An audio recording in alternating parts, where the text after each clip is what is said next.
यह कहानी प्रेमपुर नामक एक छोटे से गांव की है, जहां के लोग साधारण जीवन जीते थे। गांव के अधिकांश लोग किसान थे, जो अपनी आजीविका के लिए बारिश की कृपा पर निर्भर रहते थे। इन्हीं में से एक थे सुरेश, एक मेहनती, ईमानदार, लेकिन अपनी किस्मत से हमेशा नाराज रहने वाला किसान। सुरेश बहुत मेहनत करता था, परंतु उसकी फसल कभी समय पर नहीं पकती, और जब पकती तो बारिश या सूखे की वजह से सब बर्बाद हो जाता। एक दिन वह सुबह सुबह अपने खेत पर पहुंचा। उसके पास एक छोटी सी जमीन थी, जो दूसरों की जमीन से जुड़ी हुई थी। सुरेश ने देखा कि उसके अलावा आसपास के खेतों पर कोई काम करने नहीं आया था। हर साल यही कहानी, इतनी मेहनत करता हूँ पर किस्मत साथ नहीं देती। पिछले साल बाढ़ ने सब बर्बाद कर दिया, उससे पहले सूखे ने झटका दिया, अब इस साल भी। वह चारों ओर नजर दौड़ाता है और देखता है आसपास के खेतों पर कोई नहीं आया है। ये लोग कब तक सोते रहेंगे? मेरी तरह इन्हें भी तो फसल की चिंता होनी चाहिए, लेकिन नहीं, ये तो आराम से रहते हैं। इनके लिए तो मैं कुछ नहीं कर सकता, पर कम से कम अपने खेत का काम तो कर सकता हूँ। फिर कुदाल लेकर अपने खेत पर काम करने लगता है। काम करते करते सुबह की दोपहर हो जाती है, पर सुरेश अपने काम में इतना व्यस्त था कि उसे तो समय का पता ही नहीं लगता। तभी थोड़ी देर में उसकी पत्नी राधा उसके लिए खाना लेकर आती है।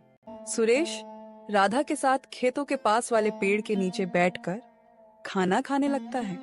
क्या हुआ जी? लगता है आज कुछ ज्यादा ही थक गए हो। हाँ, आज सुबह से लगातार खेतों पर काम कर रहा था। सुबह की दोपहर हो गई, पता भी नहीं चला। तो आपने थोड़ी देर आराम क्यों नहीं किया? आप हमेशा इतने परेशान क्यों रहते हो? भगवान पर भरोसा रखो, आपकी मेहनत रंग लाएगी। क्या हुआ? अब तक कोई आया क्यों नहीं खेतों पर काम करने? वही तो, इन लोगों का ही सही है। जब मर्जी आते हैं, जब मर्जी जाते हैं, और एक मैं हूँ जो इतनी मेहनत करता हूँ। फिर भी पता नहीं कैसी किस्मत है मेरी, जो हमेशा कोई ना कोई बहाने से मेरी मेहनत बर्बाद कर ही देती है। हर साल वही हाल, मेहनत फिर बर्बादी, फिर कर्ज, यही चक्र चल रहा है। आप इतना क्यों दुखी हो रहे हो? आपको पता है ना, आप मेहनत करते हो तो बस किस्मत को क्या कोसना। आज आपकी किस्मत साथ नहीं दे रही है, पर क्या पता कल आपकी किस्मत आपका साथ देने लगे। आप निराश मत होइए, मेहनत का फल जरूर मिलता है। हाँ राधा, पर यह कल कब आएगा? कब मेरी किस्मत मेरा साथ देने लगेगी? मैं जब सोचता हूँ कि इस बार कोई परेशानी नहीं होगी, तो फिर कहीं न कहीं से कोई न कोई परेशानी आ ही जाती है। कभी कभी तो मुझे लगता है विधाता को भी मुझे परेशान करने में मजा आता है। आप बस अपनी मेहनत पर ध्यान दीजिए। मुझे पूरा भरोसा है, आज नहीं तो कल आप खुद मुझे कहेंगे, लगता है किस्मत मेरा साथ दे रही है। सुरेश को खाना खिलाकर राधा वहां से चली जाती है और सुरेश फिर से अपने खेत में काम करने लगता है। सुरेश अपने खेत में काम कर ही रहा होता है, तभी वहां बगल वाले खेत का मालिक मोहन आता है। सुरेश को काम करता देखकर मोहन उसे आवाज लगाता है। अरे सुरेश भाई, आज तो बहुत जल्दी आ गए लगते हो। हाँ मोहन, सुबह से ही लगा हूँ। तुम तो बहुत देर से आए। अरे भाई, मैं तो आराम से उठा, सोचा खाना खाकर ही आऊंगा, पर तुम्हारा चेहरा देखकर लगता है तुम बहुत परेशान हो। तुम्हें क्या हुआ है सुरेश भाई? खेत को देखकर लग रहा है तुम्हारा पूरा काम हो गया है, पर तुम्हारे चेहरे को देखकर लग रहा है काम अब तक शुरू भी नहीं हुआ है। नहीं भाई, ऐसी कोई बात नहीं है। वो बस अपनी किस्मत को लेकर थोड़ा परेशान था। क्या बताऊं मोहन, वही पुरानी बात, मेहनत करो फिर प्रकृति सब बर्बाद कर दे। अरे सुरेश भाई, कब तक अपनी किस्मत को कोसते रहोगे और कब तक किस्मत के भरोसे चलते रहोगे? अब किस्मत को कोसूं नहीं तो क्या करूं भाई? तुम तो जानते ही हो ना, पिछले साल बाढ़ आई, फिर सूखा पड़ गया था, और अब जब इस साल कोई प्रकोप नहीं है तो दिन ब दिन मंडी में अनाज के दाम गिर रहे हैं। भाई मुझे एक बात बताओ, हम दोनों के खेत एक दूसरे के अगल बगल में हैं, यानी तुम्हारे खेत में जो आफत आई होगी वही मेरे यहाँ भी हुई होगी, पर मैं तो नहीं कोस रहा अपनी किस्मत को। हाँ, मैं भी मानता हूँ कि किस्मत का साथ बहुत जरूरी होता है, पर सुनो भाई, मेहनत का फल जरूर मिलता है। कभी कभी हमें किस्मत को बदलने के लिए खुद कदम उठाने पड़ते हैं। मैं कुछ समझा नहीं भाई, जरा विस्तार से बताओ। सुरेश भाई, तुम खेती के अलावा क्या करते हो? मोहन भाई, मेरे पास खेती के अलावा और कोई काम नहीं है। अब मुझे तो हम हमेशा से अपनी जमीन पर ही निर्भर रहे हैं। देखो भाई, वह पहले का समय था जब खेती किसानी से तुम अपना और अपने घर वालों का पालन पोषण कर सकते थे, पर अब तुम्हें उसके अलावा भी कुछ करना पड़ेगा। मोहन भाई, खेती के अलावा क्या करूं? भाई मैं तुम्हें बताऊंगा नहीं, दिखाऊंगा। पहले तुम फटाफट से अपना सारा काम निपटा लो और मैं मेरे खेत का काम कर लेता हूँ, फिर मैं तुम्हें मेरे साथ अपने घर ले जाता हूँ, ठीक है? फिर थोड़ी देर बाद मोहन या सुरेश मोहन के घर जाने के लिए निकल पड़ते हैं। सुरेश भाई, तुम बहुत परेशान थे, इसीलिए मैं तुम्हें अपने साथ अपना यह राज बताने लाया हूँ। पर मैं जो तरीका तुमको बताऊंगा और घर पर जो चीजें तुम देखोगे वह तुम किसी और को नहीं बताओगे। तुम्हें जो दिखाने वाला हूँ उसकी मदद से तुम्हारी मेहनत कभी बर्बाद नहीं होगी, चाहे सूखा पड़े या बाढ़ ही क्यों ना आ जाए। मोहन भाई, तुम्हारा घर बाहर से तो किसी किसान का लग रहा था, पर इसके अंदर का माहौल तो किसी सेठ के घर जैसा है। भाई अभी तो कुछ नहीं है, मैं तुम्हें जो दिखाने वाला हूँ उसे देखकर तो तुम्हारे होश उड़ जाएंगे। मोहन भाई, तुम मुझे वह दिखा दो जो दिखाने लाए हो, क्योंकि तुम्हारी बातें सुन सुनकर अब मैं बेचैन होने लगा हूँ। ठीक है भाई, तुम यहीं रुको, मैं अभी वो सामान लाकर दिखाता हूँ। मोहन वहाँ से अपने दूसरे कमरे में चला जाता है और सुरेश वहीं रुककर इंतजार करने लगता है। मोहन भाई, ये क्या लाए हो अपने साथ? भाई इसी में तो है वो चीज जो तुम्हारी हर समस्या को दूर कर देगी। भाई ये क्या? ये तो चावल है। सुरेश भाई, ये कोई मामूली चावल के दाने नहीं है, ये मैंने चीन से मंगाए हैं। ये चीन से आए हैं नकली चावल, असली जैसे दिखते हैं लेकिन बनावटी। इन्हें अपने चावल में मिलाकर बेचो, 2 गुना मुनाफा।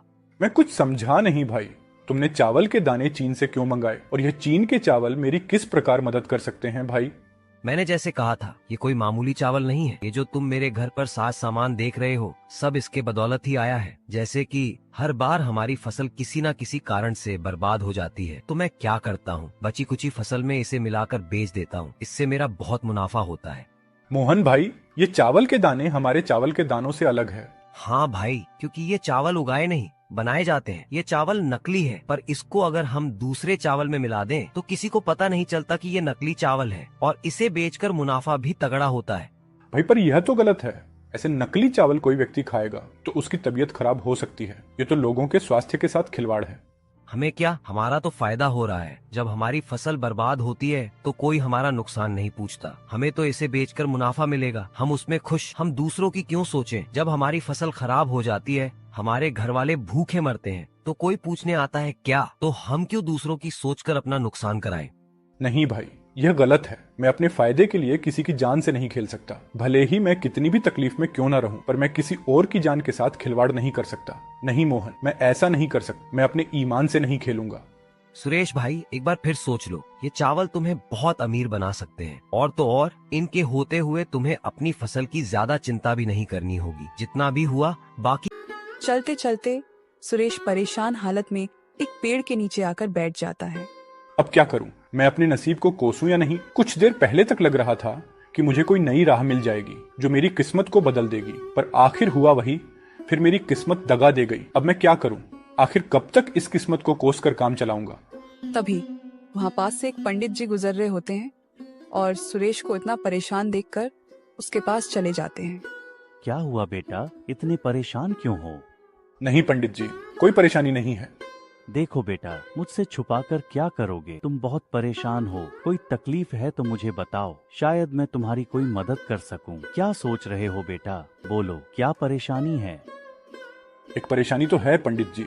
मैं मेरी किस्मत से परेशान हूँ। मुझे ऐसा लगता है वह मेरा साथ कभी नहीं देती है। पंडित जी, मैं एक मामूली किसान हूँ जिसका सारा संसार खेती बाड़ी पर निर्भर है, और मैं पूरी ईमानदारी से अपने खेत पर काम करता हूँ, पर मेरी किस्मत कभी साथ नहीं देती है। कभी बारिश मेरी फसल खराब कर देती है, कभी सूखा पड़ जाता है, और किसी साल फसल बच गई तो उस साल मंडी में फसल की दाम कम हो जाती है। पंडित जी, मेरे पुश्तैनी किसानी ही करते आ रहे हैं, और फिर मैं किसानी कैसे छोड़ दूं? और किसानी छोड़ना तो कोई तरीका नहीं है ना पंडित जी। इसी तरह अगर हर किसान परेशान होकर किसानी छोड़ दे तो लोग तो भूखे मर जाएंगे। बेटा, तो जिस तरह तुम परेशान हो उसी तरह तुम्हारे साथ वाले किसान भी तो परेशान होंगे। तो तुम सारे मिलकर कोई उपाय ढूंढो। शायद सारे लोग मिलकर कुछ सोचें तो तुम सभी की समस्या दूर हो जाए। पंडित जी, मेरे अगल बगल वालों में से तो कुछ ने दूसरा रास्ता चुन भी लिया है, खेती से पैसे बनाने का। तो तुम उनसे पूछो और उनका तरीका अपना कर देखो, शायद तुम्हारा भी काम बन जाए। पंडित जी, मैं वह रास्ता नहीं चुन सकता। मुझे वह सही नहीं लगा। क्यों बेटा, ऐसा क्या कर रहे हैं वह जो तुम्हें सही नहीं लग रहा है? पंडित जी, मेरे जान पहचान में एक किसान भाई बहुत गलत काम कर रहे हैं। क्या गलत कर रहे हैं, जरा मुझे भी बताओ तो। पंडित जी, आज मैं सुबह उनसे मिला था, और आपकी तरह मुझे परेशान देखकर उन्होंने भी मेरी मदद करने की सोची। उनकी भी खेती का काम है जो हर साल मेरी तरह कुछ न कुछ कारणों से खराब हो जाती थी, तो उन्होंने एक नया उपाय सोच लिया है, बचे कुचे अनाज के साथ पैसे कमाने का। पंडित जी, उन्होंने चीन से चावल मंगा लिया है, और वह उन्हें अपने बचे हुए चावल के दानों में मिला देते हैं, जिसे बेचकर वह बहुत पैसे कमा रहे हैं। हाँ तो बेटा, इसमें क्या गलत है? तुम भी चीन से मंगा लो और उन्हीं की तरह बेचो। नहीं पंडित जी, आप शायद समझे नहीं। वो चावल जो चीन से मंगाए हैं वो मामूली चावल नहीं है, क्योंकि उन्हें उगाया नहीं बनाया जाता है।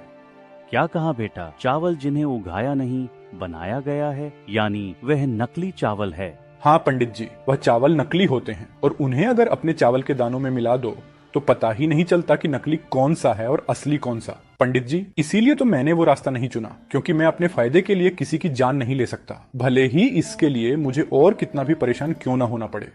वाह बेटा, क्या खूब बात कही तुमने।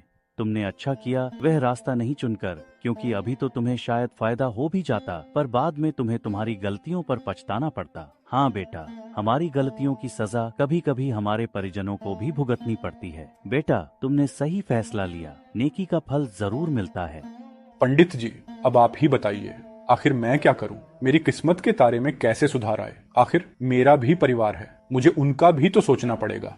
बेटा, तुम मेरा एक काम करो तो मैं तुम्हें इस समस्या से बाहर निकलने में मदद करूंगा। बेटा, तुम्हें कुछ ज्यादा नहीं करना है। तुमने कहा ना तुम्हारा भी परिवार है, तो तुम्हें बस उनसे जाके यह चीन के चावल वाली बात बतानी है, क्योंकि तुमने अपना सोचकर मना कर दिया। पर क्या तुमने अपने परिवार वालों से पूछा? तो एक बार उनसे पूछ कर देखो उनका इस बारे में क्या कहना है। फिर कल सुबह तुम मुझे यहीं मिलना, मैं तुम्हारा इंतजार करूँ। अंधा, मैं खेत से आ गया हूँ, जरा यहाँ आना, तो तुमसे एक जरूरी बात करनी है। हाँ बोलिए, आपने मुझे बुलाया, बोलिए क्या बात करनी है। राधा, तुम तो जानती हो हमारी खेती से कुछ समय से हमें कोई मदद नहीं मिल रही है। आज तुम्हारे जाने के बाद मेरे साथ एक घटना हुई जिसके बारे में मुझे तुम्हें बताना है। आज जब तुम चली गई, तुम्हारे जाने के बाद वहां मेरे एक किसान भाई आए और मुझे परेशान देख उन्होंने मुझे मेरे परेशान होने का कारण पूछा, तो मैंने सारी बात बता दी। पर गौर करने की बात यह है कि जो हाल मेरा था कुछ वैसा ही हाल उनका भी था, पर उन्होंने इस परेशानी से निकलने का एक रास्ता ढूंढ लिया है। क्या बात है? कौन है वह? और आप उनसे वह तरीका क्यों नहीं पूछते? इससे आपकी भी समस्या दूर हो जाएगी। कौन है? पहले तुम मेरी पूरी बात सुन लो। मैंने जब उनको अपनी समस्या बताई तो उन्होंने उससे निकलने का रास्ता तो बताया, पर वह रास्ता थोड़ा अटपटा है। जैसे मेरी फसल कभी बारिश की वजह से खराब हो जाती थी, वैसे ही उनकी भी हालत थी। पर अब वह चीन से चावल मंगाते हैं और फिर उनको अपने पास बचे हुए चावल के दानों में मिला देते हैं और बाजार में बेचते हैं। इससे उन्हें फायदा होता है और किसी को नहीं समझता कि असली कौन सा है और नकली कौन। राधा, चीन से लाए हुए चावल नकली चावल होते हैं, उन्हें उगाया नहीं बनाया जाता है और वह काफी सस्ते मिलते हैं। पर नकली चावल तो खाने में जानलेवा साबित हो सकते हैं। मुझे यह गलत लगा तो एक बार तुम्हारी भी राय लेकर देख लेता हूँ, क्योंकि मेरी इस परेशानी से तुम भी तो परेशान हो और सिर्फ मेरे मना करने से अच्छा है एक बार तुम्हारी भी राय लेना मुझे सही लगा। नहीं जी, हम एक बार के लिए भूखे सो जाएंगे, पर किसी के साथ ऐसा धोखा करके पैसे कमाना बहुत गलत होगा। कल उन गलतियों का भुगतान हमें किसी न किसी तरह चुकाना ही पड़ेगा। वाह राधा, मुझे आज तुम पर बहुत नाज हो रहा, क्योंकि तुम भी बिल्कुल मेरी तरह सोच रही हो। चलिए यह सब बातें छोड़िए, इन गलत बातों को अपने ऊपर हावी मत होने देना। आप और मेहनत कीजिए, देखना बहुत जल्द आपको कामयाबी मिलेगी। फिर अगली सुबह सुरेश पंडित जी से मिलने अपने घर से निकलता है। सुरेश जब वहाँ पहुँचता है तो पंडित जी वहाँ नहीं होते हैं और पंडित जी को वहाँ नहीं पाकर वह थोड़ा मायूस हो जाता है। यह क्या, पंडित जी तो यहाँ नहीं है, अब क्या कहाँ से मिलेगा मुझे मेरी परेशानी का हल? तभी पंडित जी अचानक से प्रकट हो जाते हैं। आ गए बेटा, तुम बोलो। बेटा, क्या तुमने वह काम किया जो मैंने तुमसे कहा था? हाँ पंडित जी, मैंने मेरी पत्नी से बात की और उसे यह भी बताया कि इनसे हमें बहुत फायदा होगा, पर उसकी सोच पूरी तरह मेरी जैसी है। उसने तो यहाँ तक कहा कि हम एक समय भूखे रह सकते हैं, पर किसी के साथ इस तरह धोखा करके पैसे नहीं कमा सकते। यह तो बहुत अच्छी बात है बेटा कि तुम्हारी घरवाली की सोच बिल्कुल तुम्हारी तरह है। पंडित जी, अब आप मुझे कोई तरीका बताइए जिससे मेरी समस्याएं दूर हो सके। हाँ बेटा, मैं तुम्हारे लिए कुछ लाया हूँ जिससे तुम्हारी सारी समस्याएं दूर हो जाएंगी। पंडित जी फिर उसे एक पोटली देते हैं। पंडित जी, इस पोटली में क्या है? बेटा, इस पोटली में जादुई मिट्टी है। तुम बस इस मिट्टी को ले जाकर अपने खेत में छिड़क देना और फिर उसके बाद अपने अनाज के बीजों को छिड़क देना। पर एक बात याद रखना, मिट्टी कम कम छिड़कना, और जब पोटली की मिट्टी खत्म होने वाली हो तो अपने खेत की मिट्टी इसमें मिला देना। इस पोटली को कभी खाली मत होने देना। पंडित जी, मैं आपकी सारी बातों को याद रखूंगा। ठीक है, तो पंडित जी मैं चलता हूँ। सुरेश फटाफट से जाकर अपने खेत में मिट्टी छिड़क देता है। चलो, अब मिट्टी तो छिड़क दिया, अब फटाफट से बीजों को भी छिड़क देता हूँ। सुरेश सारे खेत में जल्दी जल्दी बीज छिड़क देता है। फिर अगली सुबह सुरेश सुबह सुबह अपने खेत पर पहुंच जाता है और अपने खेत की हालत देखकर चौंक जाता है। उसका खेत पूरा हरा भरा हो चुका था। उसे अपनी आंखों पर यकीन नहीं हो रहा था। आखिर पंडित जी की बात सही हो गई। अब इस जादुई मिट्टी से मेरी सारी परेशानियां दूर हो जाएंगी और आखिर राधा की बात भी सही हो गई।